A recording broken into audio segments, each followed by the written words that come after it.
Jeffrey Lionel Dahmer was born on May 21st, 1960, in Milwaukee, Wisconsin. On the surface, his childhood seemed ordinary. His father was a chemist.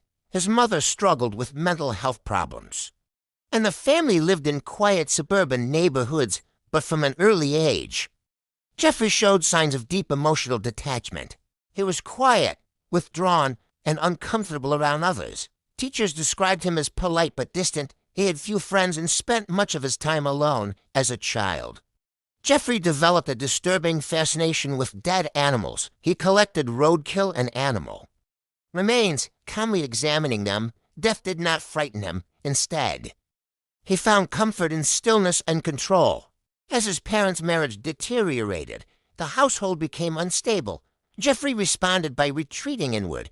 By his teenage years, he was drinking alcohol daily, often hiding it at school. Alcohol helped him numb his growing anxiety and suppress his thoughts during adolescence. Jeffrey realized he was gay but felt unable to express it. His sexual fantasies became centered on domination and power rather than connection. He imagined people who could not resist or leave. In 1978, his parents divorced. His mother moved away with his younger brother, leaving Jeffrey alone in the family home. That isolation removed his last restraint on June 18th. 1978, Jeffrey picked up a 19-year-old hitchhiker named Stephen Hicks. He invited him home. They drank beer and listened to music. When Stephen decided to leave, Jeffrey panicked. The fear of abandonment triggered violence. Jeffrey struck Stephen with a dumbbell and strangled him to death. He dismembered the body and disposed of the remains. No one suspected him. Jeffrey Dahmer had killed and gotten away with it. And that silence gave him permission to continue. After the murder of Stephen Hicks, Jeffrey Dahmer did not kill again for nearly a decade. On the outside, it appeared as if he had moved on. In reality, his fantasies never disappeared. They grew stronger, more detailed, and more dangerous. In 1979, Jeffrey joined the U.S. Army, hoping discipline would control his urges. Instead, his alcoholism worsened. He drank heavily, often showing up intoxicated. In 1981, he was discharged due to alcohol abuse. With no structure left in his life, Jeffrey drifted between cities, living with relatives and working short-term jobs. By the mid-1980s, his behavior had escalated. In 1986, he was arrested for drugging and sexually assaulting a man in a hotel room. Despite the seriousness of the crime, he received only probation. Once again, the justice system failed to stop him. The message was clear. He could hurt someone and face little consequence. In 1987, Jeffrey moved back to Milwaukee that same year. He committed his second murder. He met a man named Stephen Twomey at a bar and invited him to a hotel room. Jeffrey later claimed he woke up to find Twomey dead beside him, beaten and strangled. He said he had no memory of the killing, only the aftermath. Instead of panic, Jeffrey felt control. This murder marked the beginning of a deadly pattern. He began luring men to his apartment with promises of money, alcohol, or companionship. Once inside, he drugged them. Many never left. Jeffrey did not just want to kill. He wanted total possession. He kept body parts, took photographs, and attempted crude experiments to keep victims alive but submissive. His apartment became a place of unimaginable horror. Hidden behind closed doors in a busy neighborhood, neighbors noticed strange smells. Police were called more than once, but each time, Jeffrey was allowed to continue. And the killings were only beginning. By the late 1980s, Jeffrey Dahmer had settled into a small apartment in Milwaukee. From the outside, it looked ordinary. Inside, it was the center of his crimes. This apartment allowed him privacy, control, and isolation, everything he needed. Jeffrey continued luring men back to his apartment with promises of money, alcohol, or photographs. Once inside, he drugged them, usually with sleeping pills crushed into drinks. When they lost consciousness, he acted. Some were strangled immediately. Others were subjected to prolonged abuse. Jeffrey's desire went beyond killing. He wanted complete control. He attempted to create living victims who could not resist or leave by drilling holes into their skulls and injecting chemicals into their brains. Most of these experiments failed, resulting in slow and painful deaths. the apartment filled with disturbing evidence he kept. Skulls, bones, and preserved body parts, he photographed his victims after death, documenting them in disturbing detail.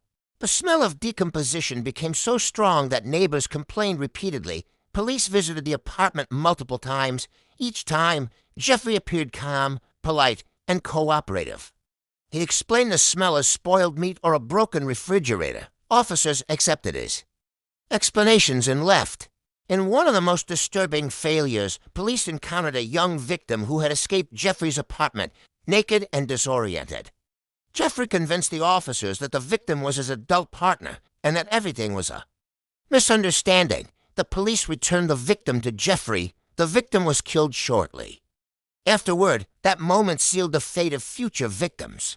Jeffrey learned that even when caught, he could manipulate authority and continue without consequence. Inside that apartment, death became routine. Outside, life continued normally. People walked past his door every day, unaware that some of the most horrific crimes in modern history were happening just feet away. The nightmare was still hidden, but not for much longer. On July 22, 1991, Jeffrey Dahmer's reign of terror finally came to an end, but not before one more narrow escape. A young man named Tracy Edwards managed to escape from Dahmer's apartment. Tracy had been lured there, drugged, and was about to be killed when he realized the door was unlocked. In a desperate bid for survival, he ran into the street, naked and terrified, flagging down a police car. Officers immediately followed Tracy back to Dahmer's apartment. What they discovered inside shocked them to the core. The apartment reeked of decay. In the refrigerator and freezer were human remains, body parts, skulls, and severed heads carefully preserved. Shelves contained photographs of deceased men, each meticulously labeled and cataloged. The walls and floor bore stains and evidence of blood. Dahmer greeted the police calmly, claiming nothing was unusual, but the overwhelming physical evidence made any denial impossible. Officers immediately arrested him for the first time. Dahmer would face justice. During questioning, Jeffrey confessed almost immediately. He described, in chilling detail, how he had lured, drugged, and killed at least 17 men over the previous decade. He admitted to necrophilia, dismemberment, and even attempts to create zombie-like victims by drilling into their skulls and injecting chemicals. Each confession added another layer of horror to the case. The media learned of the arrest quickly, and the story spread worldwide. The public was horrified by the scope of Dahmer's crimes, but also fascinated by the cold, methodical way he had operated for years without being caught. The arrest revealed not only the brutality of Dahmer's crimes, but also the systemic failures that allowed them to continue, repeated warnings, suspicious behaviors, and previous encounters with the police had gone uninvestigated. For years, he had been able to operate under the radar. At 31 years old, Jeffrey Dahmer, once an invisible, quiet boy, was finally in custody, but the memory of his crimes, the horror of his apartment, and the suffering of his victims would linger far longer.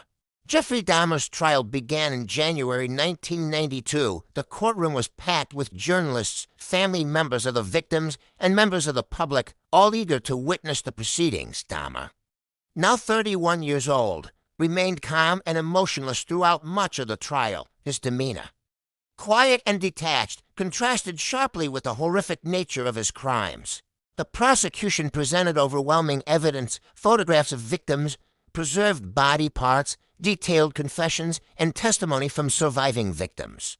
Each piece painted a picture of meticulous planning, sadistic behavior, and extreme control. Forensic experts described how Dahmer had lured young men into his apartment, drugged them, and carried out murders over a period of years without detection. The defense argued that Dahmer was legally insane and could not control his actions, pointing to his history of isolation, childhood trauma, and mental illness. Psychiatrists testified on both sides, debating whether his impulses were the result of mental disorder or deliberate, premeditated decisions.